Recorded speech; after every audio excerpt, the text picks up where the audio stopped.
ለ13 ዓመት አረብ ሀገር ሆና ስራ እየሰራች ባለበት ጊዜ ከአንድ ሰው ጋር ትተዋወቃለች። እኔ አኖርሻለሁ፣ ይሄን ያህል ያንቺ ገንዘብ አያስፈልግም፣ እኔ በጥሩ ሁኔታ አኖርሻለሁ ብሎ ነው እንግዲህ ይሄንን ነገር እዛ ያለችም አንድም ቀን ፍንጭ ልጅ እንግዲህ በእስልምና ሃይማኖት የጋብቻ ስነ ስርዓት መሰረት በኒካ ነው ያገባችው። ከመጀመሪያ ጊዜ ጀምሮ ከሰዎች እያራቃት፣ ከቤተሰቦቿ እያራቃት፣ ከጓደኞቿ እያራቃት ነው የመጣው። ይደበድበኝና ራሴን ስስት በሩን ዘግቶብኝ ይወጣል። ሁለተኛውን ልጄን በዚህ ሁኔታ እየተጸየፈኝ፣ እየሰደበኝ፣ እያንቋሸሸኝ ለልጆቼ ስል አብሬው መኖሬን ቀጠላት። አንደኛውን በሆዴ አቅፍ ያለች፣ አንደኛውን በጀርባ ያዝዬ ነው በየሆስፒታል መንከራተተው። ይሄ ጽንስ የልብ ትርታው የሌለው ጽንስ በሆዷ ውስጥ ከቆየ እሷ ላይ ሌላ ችግር ይፈጥራል። በህይወት ዘመኔ መኖር የጠላሁት በዛ ቀን ነው። ሰላም የቻናሌ ተከታታዮች እንዴት ናችሁ? እንደተለመደው እንግዲህ ይሄ ቻናል ስለ ጤናና ጤና ነክ ጉዳዮች የምናወራበት የምናነሳበት ቻናል ነው። ይህንን ቻናል ፎሎ፣ ላይክ፣ ሼር በማድረግ ለብዙዎች እንዲደርስ እንድታደርጉልኝ እጠይቃችኋለሁ።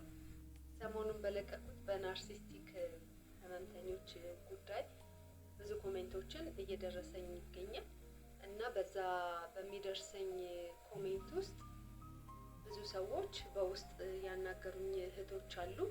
የኔም ታሪክ ሊነገር የሚገባና የኔም ታሪክ ብዙዎችን ሊያስተምር የሚችል ታሪክ ስለሆነ የኔንም ታሪክ ንገሪልኝ እያሉኝ ብዙ እህቶቼ እያናገሩኝ ይገኛሉ። ከዛ ውስጥ ግን የአንዲት እህቴ ታሪክ በጣም ያሳዘነኝና በጊዜ እርዳታ ልታገኝ ከቻለች እንደው እድሏም ከሆነ እናንተም ደግሞ ልባችሁ ተነክቶ በዚህ ታሪክ በልጅቷ በሆነችው ጉዳይ ልባችሁ ተነክቶ ልትረዷት የምትችሉ ሰዎች ካላችሁ ልትረዷት ከቻላችሁ በሚል የእሷን ታሪክ አስቀድሜዋለሁኝና ተከታተሉ። እባካችሁን ላይክ ሼር አድርጉት። ይሄንን ነገር ለብዙዎች እንዲደርስ እኔ ላይኩም ይቅር ሰብስክራይቡም ይቅር፣ ግን ለዚች እህት ሼር በማድረግ የሚዲያ ተጽዕኖ ያላቸው ሰዎች ጋር ደርሶ እቺ ልጅ መረዳት ከቻለች እንድትረዳ ለማድረግ እንሞክር። እንደው ገንዘብ መስጠት የሆነ ነገር ማድረግ የማትችሉ ሰዎች ራሱ ወይ ደግሞ የዛ ቻንሱ የሌላችሁ ሰዎች ለአንድ ሰው ለሁለት ሰው ሼር እያደረጋችሁ ለሌሎች ለብዙ ሰዎች እንዲደርስላቸው እናድርገው ይሄንን ቪዲዮ። ታሪኩ እንደዚህ ነው። አንዲት እህት በአረብ ሀገር ለ13 ዓመት በስራ ላይ ስትኖር ነበረ። ለ13 ዓመት አረብ ሀገር ሆና ስራ እየሰራች ባለበት ጊዜ ከአንድ ሰው ጋር ትተዋወቃለች። ይሄ ሰው ለ2 ዓመት ያህል በጥሩ ስሜት፣ በጥሩ ንግግር፣ በጥሩ ሀሳቦች ከዛ ሰው ጋር ስታወራ ትኖራለች። ከዛ በኋላ ነገሩ ጥሩ ስሜት ስለነበረው ወደ ፍቅር ይቀየራል። ያንን ወደ ፍቅር የተቀየረውን ጉዳይ ይይዙና እነዚህ ሁለቱ ሰዎች ለመጋባት ይስማማሉ። ከዛ በኋላ ሙስሊም ነበረች ልጅቷም፣ ልጁም ሙስሊም ነው።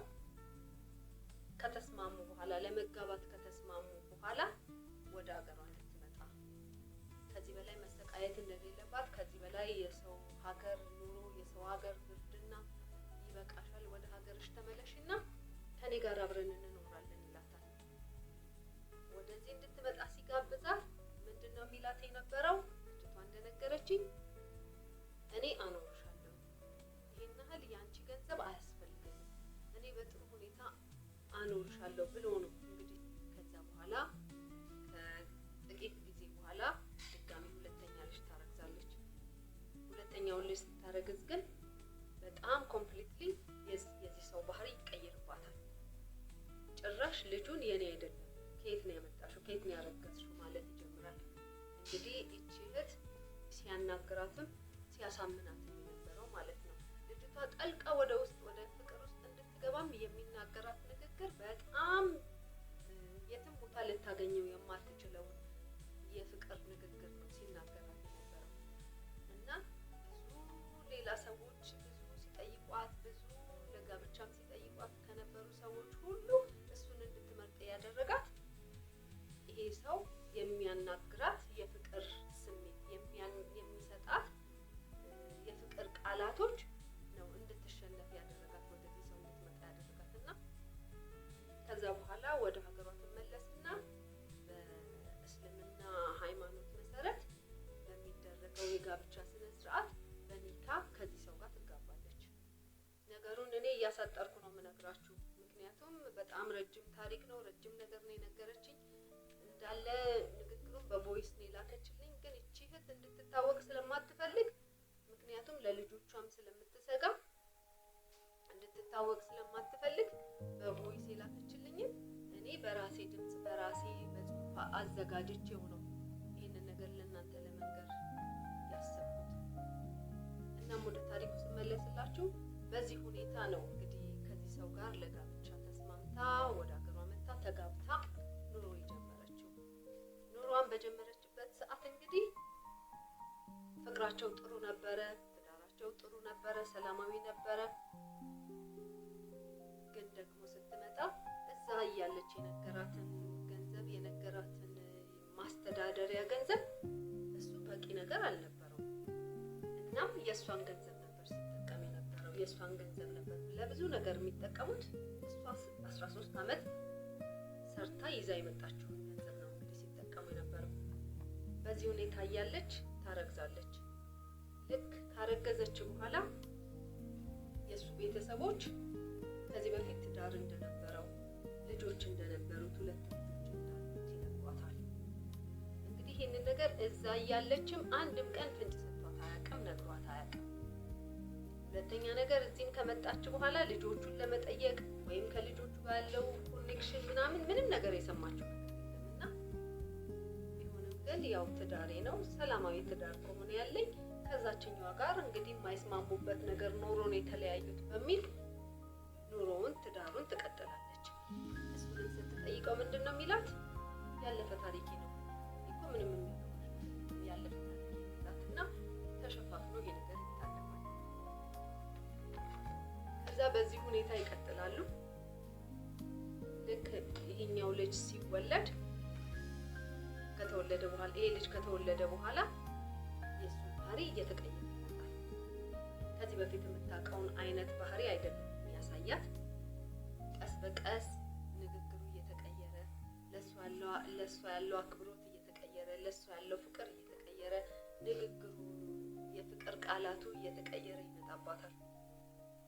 ቢሆንም ግን በማንኛውም የትዳር ህይወት ውስጥ ያለ ነገር ነው ብላ ታስብና አሁንም ትቀጥላለች። በእስልምና ሃይማኖት የጋብቻ ስነ ስርዓት መሰረት በኒካ ነው ያገባችው። ይሄ በላያቸው ላይ የሚለብሱት ጥቁር ልብስ አለ አይደለ? ኒቃ ነው የሚባለው ብላኛለች። እንግዲህ ከተሳሳትኩ አርሙኝ። ያንን ልብስ ሁላ ነው ለብሳ የምትኖረው እና በዛ ላይ ደግሞ ይሄ ሰው በጋብቻ በሚኖሩበት ጊዜ ሁሉ ከመጀመሪያ ጊዜ ጀምሮ ከሰዎች እያራቃት፣ ከቤተሰቦቿ እያራቃት፣ ከጓደኞቿ እያራቃት ነው የመጣው። እቺ ልጅ በአካባቢዋ ማንም ሰው የለም። እሱ ወዳለበት ሀገር ስትሄድ ራሱ እንደነገረችኝ ከሆነ እኔ እሱን ብቻ ነው የሄድኩት።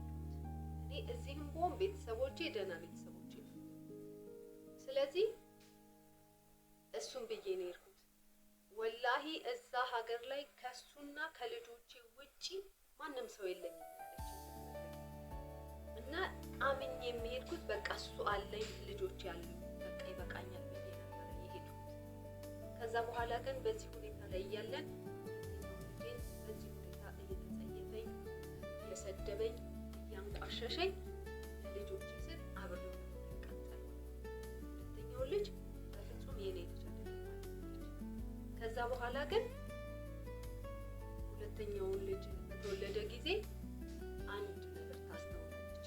በመጀመሪያ ልጇ ላይ የሆነ ዲስኦርደር እንዳለ ትገምታለች። ምክንያቱም የመጀመሪያ ልጇ 3 ዓመት ሆኖት አይናገርም። ለምን ይሄ እንደተፈጠረ በተደጋጋሚ በየሆስፒታሉ በተለያዩ ሆስፒታሎች እየሄደች ለዚህ ልጇ መፍትሄ ትፈልጋለች። አንድ ነገር ግን እዚህ ጋር የነገረችኝ ነገር ምንድነው? ለልጆቹ ምንም አይነት ስሜት የለውም። ምንም አይነት ደስታም የለውም። ምንም አይነት ስሜት የለውም። ልጆቹን አንድም ቀን እንደ አባት ብስኩት ገዝቶላቸው እንደ አባት ዳቦ ገዝቶላቸው እንደ ልጅ አንስቶ አያቅፋቸውም፣ እንደ አባት አያቅፋቸውም፣ አይስማቸውም፣ አያናግራቸውም፣ ወደ አጠገቡ ሲመጡ ራሱ አይቀርባቸውም አለች። በዚህ ሁኔታ ነው እንግዲህ የኖሩ። እንዲህ እየኖሩ እያለ ምን አይነት ህይወት ነው? ምን አይነት ላይፍ ነው እየኖርኩ ያለሁት? ምን አይነት ግራ ተጋብታ ልጆቿ ላይ ያለውን ችግር ለመፍታት አንደኛውን በሆድ አቅፍ ያለች፣ አንደኛውን በጀርባ ያዘዬ ነው ሆስፒታል መከራተለው። ምንም አይነት ነገር ሲደረግ በቤት ውስጥ እኔ ብቻዬን ነው ማደርጓለች። ለልጆቼም የማደርገው ነገር ብቻዬን ነው። ለቤቴም የሚያስፈልገውን ነገር የማደርገው ብቻዬን ነው። በዚህ ሁኔታ ውስጥ እየኖርኩኝ ሁለተኛው ልጄ ከተወለደ በኋላ ጠዋት ማታ ይደበድበኛል፣ ይመታኛል። ስድቡንም አለችኝ፣ ስድቡን እንዲህ በቃላት እኔ እንደዚህ ነው ብዬ ልነግርሽ ደግሜ ላወጣው ካፌ አልችልም። አንድ ሰው ሚስቱን ያውም አቅፏት የሚተኛ ሚስቱን ያገባት የ80 ሚስቴ ነች ያላትን ሴት እንዴት በዚህ ልክ ሰው መስደብ ይችላል? ሰው ፊት ነው አይልም፣ ቤት ውስጥ ነው አይልም። በጣም ነው የሚሰድበኝ፣ በጣም ነው የሚያንቋሸሸኝ አለች። በቃ የሚናገራቸው ንግግሮች ሁሉ እኔ ባለጌ እንደሆንኩኝ፣ እኔ የተለያዩ ወንዶች ጋር ተደብቄ የሚሄድ አይነት አድርጎ ነው የሚያወራው። በዛ ሰዓት ሰዎች ሲያዩኝ ይደነግጣሉ። እሱ እንደዛ ሲናገር እንዴ እውነትም እኮ እንደዛ ትሆናለች ብለው የሚያስቡኝ ሁላ ነው የሚመስለኝ። በቃ ተሸማቀቅኩኝ፣ በመሸማቀቅ አለኩኝ አለች። ከዛ በኋላ በዚህ ሁኔታ ነው የምንኖረው። ይደበድበኝና ራሴን ስስት በሩን ዘግቶብኝ ይወጣል አለች። በሩን ዘግቶባት ነው የሚወጣው እንግዲህ ራሷን ስትስት። ከዛ በኋላ በነቃው ሰዓት ነው የምነቃው። ልጆቼ ላይ እያለቀሱ፣ ልጆቼ ላይ እየጮሁ፣ ከዛ በኋላ ነው የምነቃው።